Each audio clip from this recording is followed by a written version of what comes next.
Hello, this is Will Faerber from Art to Ride, and today we're looking at third submission by Shaelawn and her horse Taz.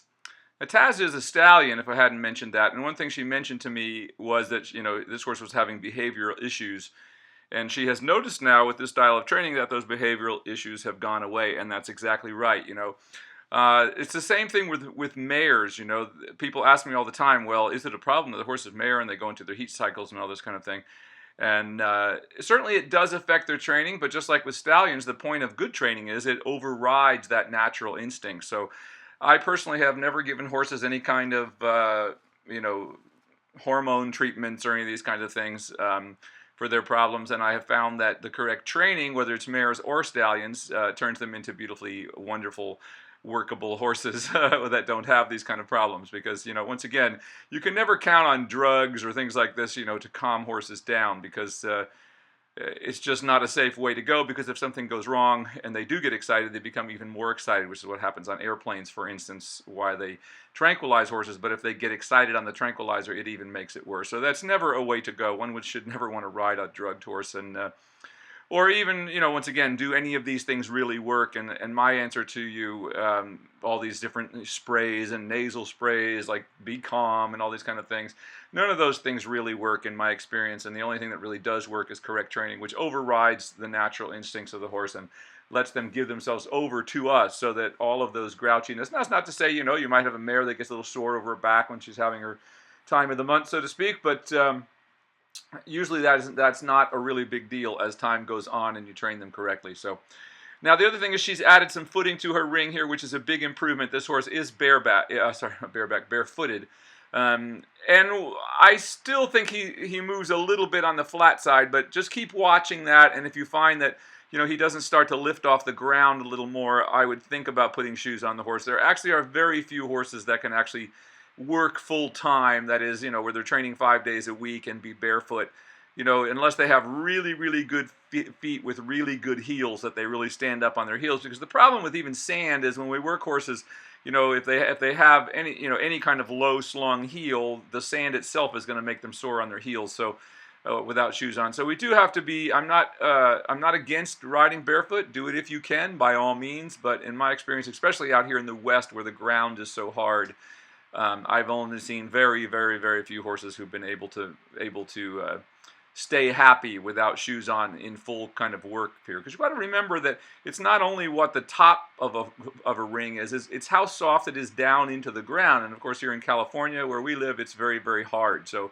that makes a big difference. If you go to places, even when I grew up in Kentucky, we'd always notice that the first of the spring, the ground would go from mushy to hard, and all the horses would get a little sore-footed because it happens so fast there. It goes from being winter to summer, and all of a sudden it's 90 degrees and the ground is hard as a rock. So we noticed that. So even those kind of changes between summer and winter make a big difference in, for instance, a ring like this that's outdoors, how much water it's getting pumped into the ground below the ring itself, which adds a lot to the softness of the footing. So just some things to think of about barefoot shoeing and about footing. So you may find we see a lot of horses that come to me and they may not look unsound. I usually can catch a little glimpse of it as they turn corners and things like that if they're a little sore-footed. But if you find your horse does get difficult to work and you're riding him barefoot, I certainly would try putting some shoes on, because I have seen many, many horses get very grouchy about going in a ring because their feet are simply sore. But they're sore in all 4 feet, so they don't look really like lame. They look more shortened up in their stride. So think about that as time goes on here, if he doesn't start to develop. But it looks like he's swinging pretty well here today. Getting a nice stretch here right out of that walk. Could have a little more thrust through the back, so it's just not quite enough right here. He's starting to stretch down, but I want him to swing through a little more. So we want to ask for a little bit more.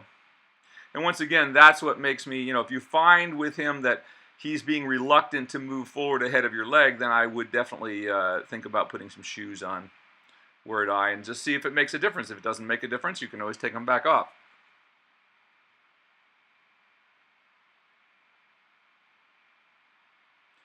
But as you said, his behavioral issues, he's really starting to steady out in the bridle.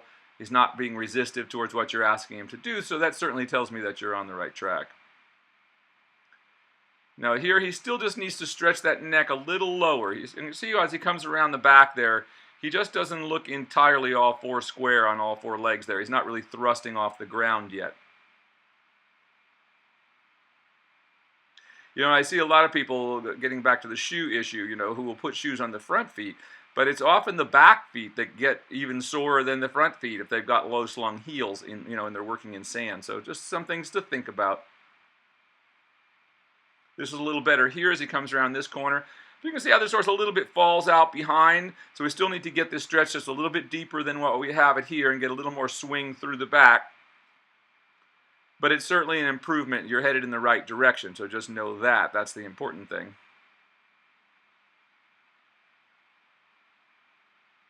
Pretty good leg yields there, but still I just want to see a little bit deeper stretch and a little more swing in that trot. Now that's getting a little better there.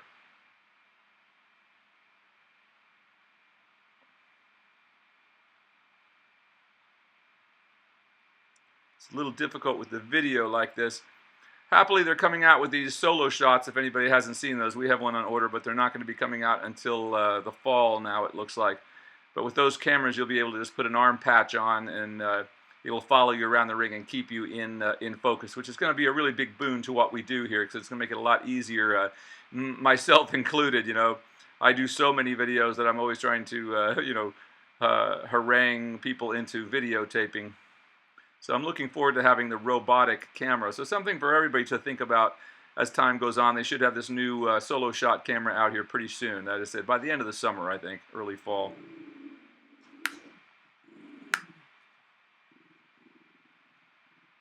Good leg yield here. I mean, all this is coming quite well. We just still need to get the stretch a little deeper into the contact and just get him swinging over his back a little more, but it's improving all the time. By the time we get to the end of this, it looks pretty good, the very last stretches that you do here. But once again, just know that, you know, what you're working towards here is better than anything else you could be doing. If you're not all the way there, getting halfway there is better than not getting there at all, and just getting the horse not to resist the work.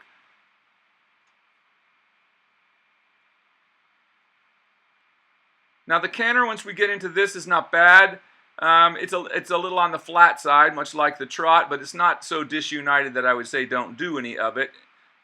He gets over his back pretty nicely there, actually almost better than he does in the trot work. He keeps a pretty good distinguishable 3-beat canter there. And that would be about the right amount of time you'd want to do that. We wouldn't want to spend a lot of time at that. But that was just about right. Come back, just get him, perhaps it motivates him a little more. Sometimes that helps. As long as the canter is good enough over the back that the horse keeps swinging over the back, we can do that a little bit to our advantage. Sometimes it helps horses to pick up a little steam, so to speak, while they're going, if they're of the lazy variety.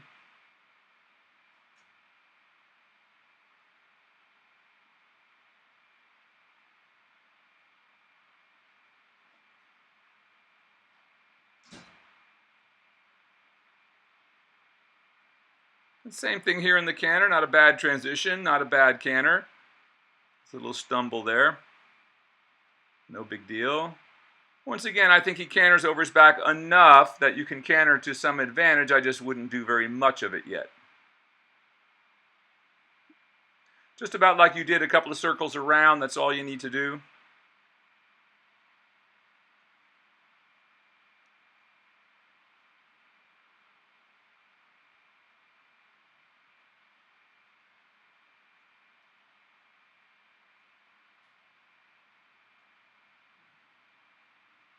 He just still hasn't quite gotten all the way there, but know that you're working in the right direction. He's just a little bit out of sync, that is front to back, that is his diagonal pairs are still moving a little bit out of sync. They're not quite all the way there yet. So we just still need to get that neck a little bit deeper and a little bit longer, but you're going to get there. You're well on your way at this point. But when you get it, you're going to feel a much more solid push up through your back as the horse trots. That's a little better there. But we can see as the horse goes by in silhouette there, he's got a pretty good dip behind the saddle there. So it's been a while since this horse has, or ever, been over his back. So just know that that will take a little while. That's looking a little better there. You're getting a little bit deeper. By the time we get to the end of this, you get to a good place. And that's exactly what we want to do at this level. You know, if we're still having trouble just getting the horse there, of course we want to teach him that getting to that long, deep place is what we want him to do. So that's why we want to get it as deep as we can for a day and then quit on that. And next day we get a little bit deeper. Now, once we can get it all the way there, our hope is that we can get it all the way there within the first 5 or so minutes of the training. So then, our half an hour, 45 minutes of work is going to all have a lot of value for the horse. That is in terms of muscle building, until we get the horse all the way. Now look at this trot here. As he's gotten a little deeper now, it's starting to look a little more like the front and back legs are swinging together. It looks a little more solid. There's a little more solid push off the ground of the hind legs. Still a little flat-footed, but it's way better than it was just there at the beginning. A little bit of shoulder in there kind of slowed him down a little bit, but you straightened him right out and got him swinging again, so that was the right thing to do.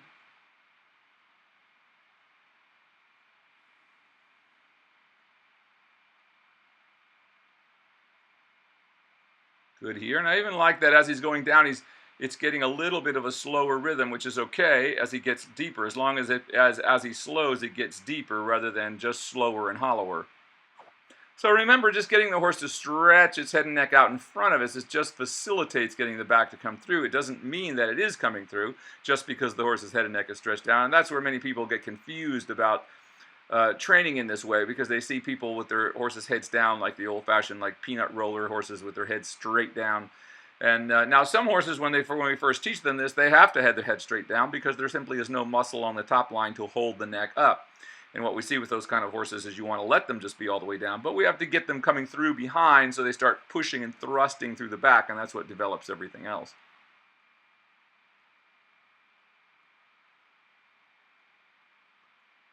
Little better trot here.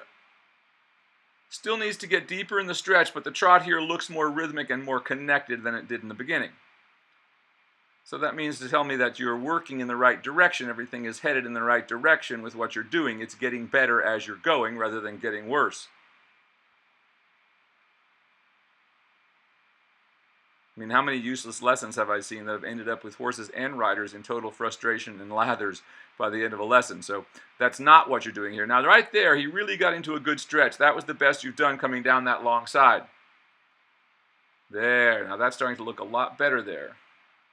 Just that little bit more out to the neck, and all of a sudden he looks more united between the front and back end. Because remember, that's all we're doing is trying to find the head and neck position that allows the back to swing through. So that was a lot better trot there. When you first started on him, he looked a little egg beaterish and very flat-footed, like he was just barely placing his feet on the ground. But now he's started to swing a little more. We've got a little more thrust up through the back. When we say thrust, remember that's the degree to which the horse, like a rocket engine, pushes off the ground. But it can only work correctly if the back is round. Otherwise, when the horse pushes off from the center of the body, there's nothing to receive it into, like a catcher's mitt, so to speak. The back has to be round. The back is hollow. What we end up doing is having the hips pop up behind us. So this was really a good improvement. I think you were right to put that footing in there. It certainly looks better. He looks happier than he did before. By the end of that, you got into a pretty good place where he was actually looking connected there for the last 3 or 4 minutes there of the tape. So that's what we're always going for.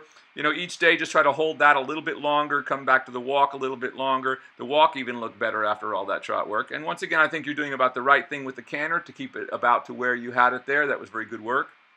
So just keep working on the stretch till you get it all the way there. Remember, that has to be there before we start bringing them up. This is Will Faerber from Archer Ride. Great work.